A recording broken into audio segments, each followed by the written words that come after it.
Welcome to this model.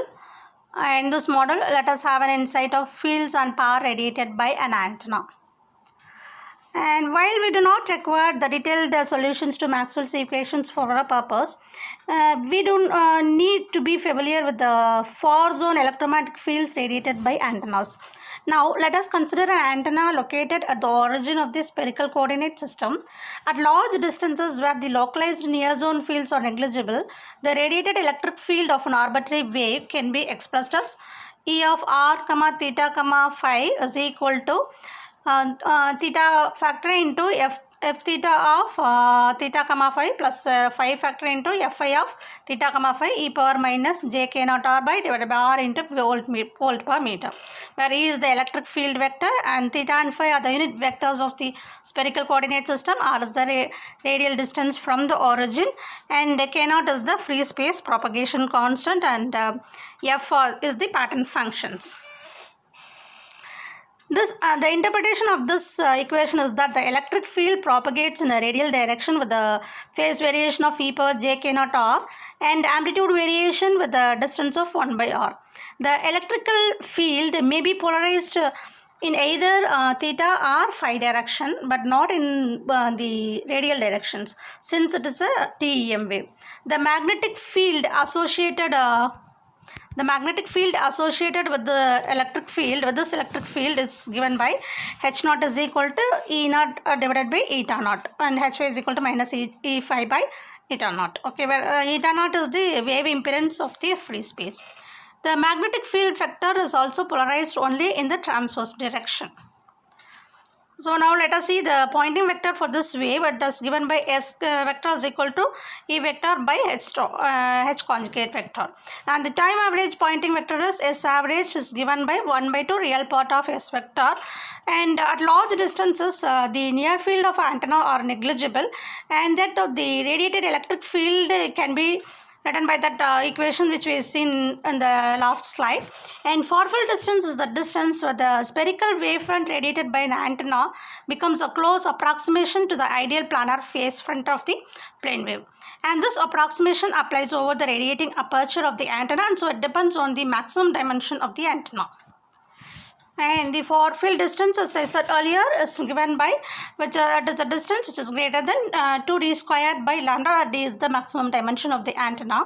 And this result is derived from the condition that the actual spherical wavefront radiated by the antenna departs less than pi by 8, right?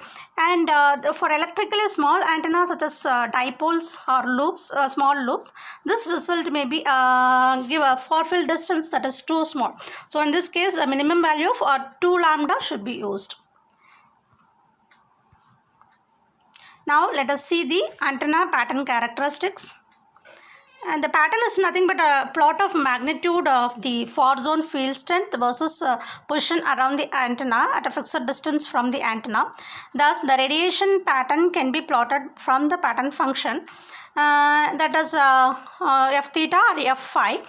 Or the angle, it may be with the angle theta or angle phi. Angle phi is the azimuth plane angle, theta is the elevation plane angle, right? And the choice of plotting is dependent on the polarization of the antenna. Now let us see so typical pattern, antenna pattern, and this pattern is plotted against the polar form versus the elevation angle theta for a small horn antenna, which is oriented in vertical direction. And the plot shows the relative variation of the radiated power of the antenna. Like in this diagram, the pattern functions are proportional to the voltage, and the radial scale is of the plot is computed as 20 log of f of theta phi. And the pattern may exhibit several lobes with different maxima in different directions. And the lobe having the maximum value, that is this one, the lobe having the maximum value is called the main beam, and while those lobes at lower levels are called side lobes, and these are the side lobes, right? And the pattern has one main beam at theta is equal to 0 and several side lobes, the largest of which are located at theta is equal to plus or minus 16, and the level of side lobes is 13 dB below the level of the main beam.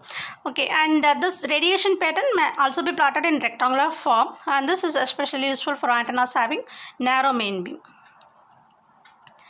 And the main property of the antenna is its ability to focus power in a particular direction rather than the other directions. So thus an antenna with a broad main beam can transmit or receive power over a wide angular region, while antenna having a narrow main beam will transmit power over a small angular region. One measure of this focusing effect is the 3 dB bandwidth of the antenna. It is defined as the angular width of the main beam at which the parallel has dropped to 3 dB from its maximum value. And 3 dB pattern is about 10 degree, and antenna having a constant pattern is on the azimuthal plane are called omnidirectional, and these antennas are useful for applications such as broadcasting and handheld devices, and it is where it is desired to transmit and receive equally in all directions. And patterns which has a narrow main beam in both planes are called pencil beam antennas, and they are used in point-to-point link or radar link. Another measure of focusing ability is directivity. Directivity is defined as the ratio of maximum radiation intensity in the main beam to the average radiation intensity over all space. That is, D is defined as U max divided by U average.